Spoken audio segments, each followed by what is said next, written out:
One way of conceptualizing yourself is that you're one speck of dust among 7 billion. And when you conceptualize yourself that way, you might think, well, what difference does it make what I say or do? And that's actually quite convenient for you, because if it doesn't matter what you say or do, then you don't have any responsibility and you can do whatever you want. The price you pay for that is a bit of nihilism, but if you don't have to shoulder any responsibility, that's a small price to pay. That's the underground motivation for nihilism. But the other way of looking at it, and this is actually the accurate way of looking at it, is that you're in a network. You're a node in a network, and so you can do a little bit of arithmetic very rapidly and just figure out how powerful you are. You know 1,000 people. You're going to know more than that over the course of your life, but let's say 1,000 for the sake of argument for now. They know 1,000 people. That means that you're one person away from 1 million people and 2 persons away from 1 billion people. And you're the center of that network. And now the way networks work is that information propagates in a network manner. So don't underestimate the power of your speech. Now, you know, Western culture is phallogocentric. Let's say it. Okay, so we'll say, yeah, that's just fine. That's exactly what it is. It's predicated on the idea of the logos, that the logos is the sacred element of Western culture. And what does that mean? It means that your capacity for speech is divine. It's the thing that generates order from chaos and then sometimes turns pathological order into chaos when it has to. Don't underestimate the power of truth. There's nothing more powerful. Now, in order to speak what you might regard as the truth, you have to let go of the outcome. You have to think, all right, I'm going to say what I think, stupid as I am, biased as I am, ignorant as I am. I'm going to state what I think as clearly as I can, and I'm going to live with the consequences no matter what they are. Now, the reason you think that's an element of faith. The idea is that nothing brings a better world into being than the stated truth. Now, you might have to pay a price for that, but that's fine. You're going to pay a price for every bloody thing you do and everything you don't do. You don't get to choose to not pay a price. You get to choose which poison you're going to take. That's it. So if you're going to stand up for something, stand up for your truth. It'll shape you, because people will respond and object and tell you why you're a fool and a biased moron and why you're ignorant. And then if you listen to them, you'll be just that much less like that the next time you say something. And if you do that for 5 years, you'll be so damn tough and articulate and able to communicate and withstand pressure that you won't even recognize yourself. And then you'll be a force to contend with. It's almost impossible to provide people with enough protection so that they feel safe to speak. Okay, so we'll address that directly. It is not safe to speak, and it never will be. But the thing you got to keep in mind is that it's even less safe not to speak. Right? It's a balance of risks. It's like you want to pay the price for being who you are and stating your mode of being in the world, or do you want to pay the price for being a bloody serf, one that's enslaved him or herself? Well, that's a major price, man. That thing unfolds over decades, and you'll just be a miserable worm at the end of about 20 years of that, right? No self-respect, no power, no ability to voice your opinions, nothing left but resentment because everyone's against you, because of course you've never stood up for yourself. It's like, say what you think carefully, pay attention to your words. The price it's a price you want to pay if you are willing to believe that truth is the cornerstone of society. And in the most real sense, if you're willing to take that leap, then tell the truth and see what happens. And nothing better could possibly happen to you. There'll be ups and downs, and there'll be pushback, and there'll be controversy and all of that, but it doesn't matter. The truth is what makes the world, the truth is what redeems the world from hell, and that's the truth. And we saw plenty of hell over the last 100 years, and we haven't learned a bloody thing from it. It's like, wake up, tell the truth, or at least don't lie, if that's a start. You should concentrate on who you should become, especially if you're young. And so let's say you're miserable and nihilistic and chaotic and depressed and all of that now, and you have your reasons, terrible parenting, abuse, all of those things. It's like, well, you should feel good about yourself. It's like, no, it's not the right message. Is that it's more like you should understand how much potential there is within you to set that straight. And then you should do everything you can to manifest that in the world, and it will set it straight. And that's better than self-esteem. It's like you're in a crooked, horrible position. Okay, fine. There's a lot of suffering and pain associated with that. Yeah, you can't just feel good about that because it's not good. But you can do something about it. You can genuinely do something about it. And I think all the evidence suggests that that's the case. Yes. So I'm telling young people, look, there's no matter how bad your situation is, I'm not going to pretend it's okay. It's not okay. It's tragic, tainted with malevolence. And some people really get hurt by malevolent people, like, terribly hurt. Sometimes they never recover. It's really awful. But there's more to you than you think. And if you stand up and face it with a positive, with a noble vision, with discipline and intent, you can go far farther to overcoming it than you can imagine. And that's the principle upon which you should predicate your behavior. And I think that one of the things that's really nice about being a clinical psychologist is that this isn't just guesswork. Like, one of the things, we know two things in clinical psychology. One is truthful conversations redeem people. Because if you come to a clinical psychologist whose worth is salt, you have a truthful conversation. The conversation is, well, here's what's wrong with my life, and here's what caused it. Maybe it takes a year to have that conversation, and both of the participants are doing everything they can to lay it out properly. Here's how it might be fixed. Here's what a beneficial future might look like. And so it's a completely honest conversation if it's working well. And all that's happening in the conversation is that the two people involved are trying to make things better. That's the goal. Let's see if we can have a conversation that will make things better. Okay, so we know that works. It does make things better. And then another thing we know is that, well, let's say there's a bunch of things that you're afraid of that are in your way. So you have some vision about who you want to be. Maybe you have to, you want to be successful in your career, so you have to learn to talk in front of a group. It's like, okay, well, you're afraid of that. It's like, no wonder, you don't want to be humiliated. So, okay, so what do we do about that? Well, maybe we first get you to speak in front of one person, and then 3 people, for 5 minutes, and then for 10 minutes. Like, graduated exposure to what you're afraid of. Voluntary graduated exposure to what you're afraid of is curative. And that's true. It works. The documentation is in. It's how people learn. So to tell people that if you confront the world forthrightly, if you speak the truth, and you expose yourself courageously to those things that you're afraid of, that your life will improve, and so will the life of people around you. Like, as far as I'm concerned, that's as close to undeniable fact as we've got. And it also dovetails nicely with the underlying archetypal stories, the heroic stories. It's like, go out there, find the dragon, confront it. It's a dragon, it might eat you, it's dangerous. But it's worse to cower at home and wait for it to come and devour you. Go out there, confront it, get the gold, share it with the community. It's like, yeah, it's the oldest story of mankind. Well, there isn't any difference between the fool and someone who's courageous, right, from an archetypal perspective. And I mean, Abraham is a fool, obviously, when he starts his adventures. I mean, the story lays it out in that manner. He's far too old to be leaving home, for example. He's a late bloomer, and then he has a lot of catastrophic adventures along the way. And certainly you could imagine that had you encountered him when he first encountered the famine in the land of strangers, when he first went out, that the idea that he had followed his misguided intuitions would have been self-evident. But in the Abrahamic stories, there is this call to get out and do.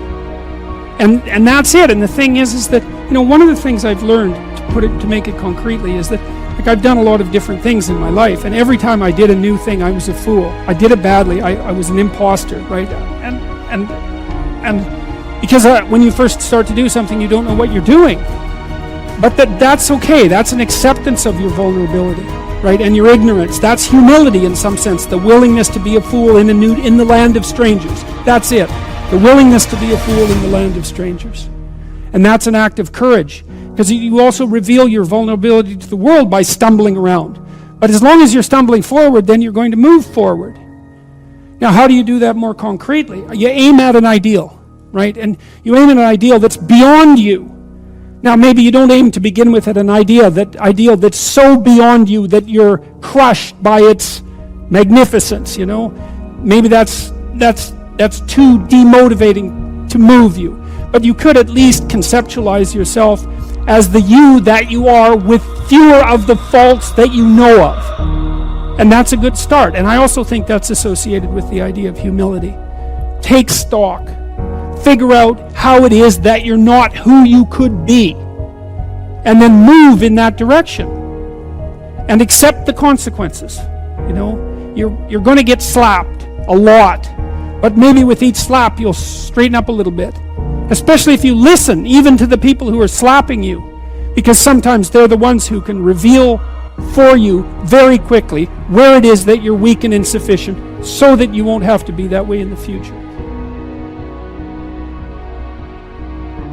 If you're reasonably articulate, like, start talking and sharpen yourself up.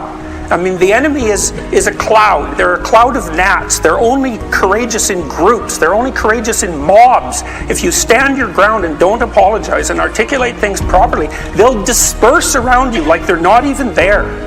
So most of it's illusion. So don't be afraid, but be afraid of the right thing. And the right thing you should be afraid of is not saying what you say, because that's the same as not being. And here you are, suffering away. You might as well be at the same time. At least then there's something to you.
Anh ai mơ mộng mình thức xa xôi, không màng về tình ái muôn nơi, sống cho là trọn kiếp đây thôi, đâu quan tâm gì chuyện đời. Thế mà lại ngâm tương tư ông tầm bà muối xe tơ, đêm nằm trộm nhớ mơ mơ về ai.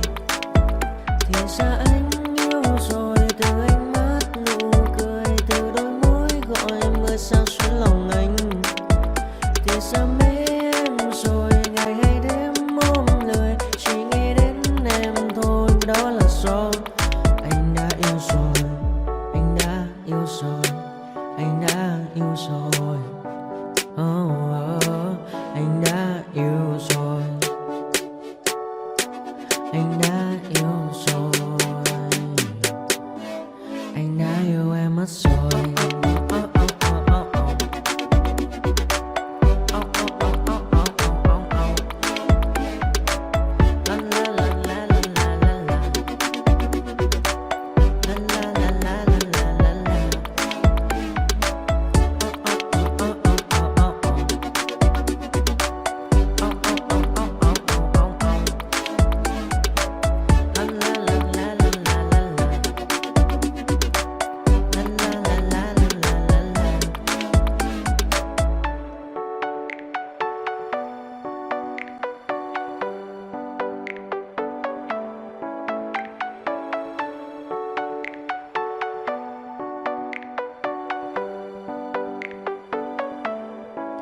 Anh hay mơ mộng mình thứ xa xôi, không màng về tình ái muôn nơi. Sống cho là trọn kiếp đây thôi, đâu quan tâm gì chuyện đời.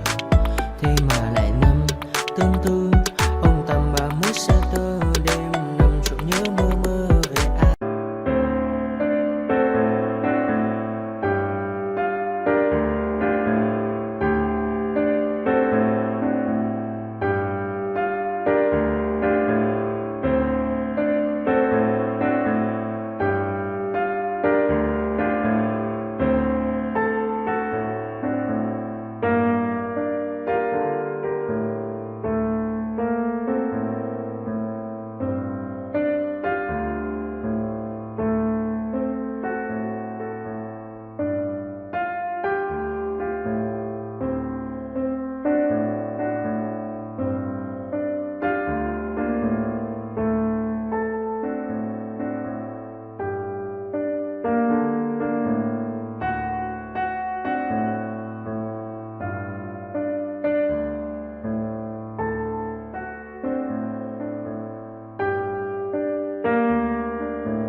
But if I lay down and I play dead and I stay dead, maybe you'll get sick of being the monster out of my head, under my bed. Think you're something out of my nightmares, standing right there. But if I lay down and I play dead and I stay dead, then will you get bored of killing me? Silhouettes of you are like a taunt. Never really know just what you want. With you I don't ever feel calm. I can feel the sweat inside my palms. Play with me like cats and a string. You don't understand the pain it brings. You don't ever wanna give me wings. You don't ever wanna set me free. You know I'm addicted to you, and it's twisted. You've been gifted with the evil voodoo. Got me coming back for more, even when I've been screwed. Dolls full of pins, pierce my heart straight through. I got issues in my head. I like you in my bed, but you keep me on red. Oh, everything is like a test. I better not text or I'll come off desperate. But if I lay down and I play dead and I stay dead, maybe you'll get sick of being the monster out of my head, under my bed. Think you're something out of my nightmares, standing right there. But if I lay down and I play dead and I stay dead, then will you get bored of killing me? So if I play dead, will you regret everything that you did, that you said? I don't think you understand what you're doing, and my heart's black and blue from the bruising. I feel like when I'm with you I'm losing. I feel like you think that this amusing, sitting there gaslighting and confusing. Was it me? Is it me? Am I deluded? I'm the one who's always sorry, the conclusion. Even though I offer all of the solutions, I wish you loved me like I love you, it's stupid. When I'm alone with you I never feel lucid. I wish I wasn't struck by Cupid. I wish when I first saw you I knew this. When I'm with you I feel so useless. I feel diluted, my heart's been wounded. Silhouettes of you are like a taunt. Never really know just what you want. With you I don't ever feel calm. I can feel the sweat inside my palms. Play with me like cats and a string.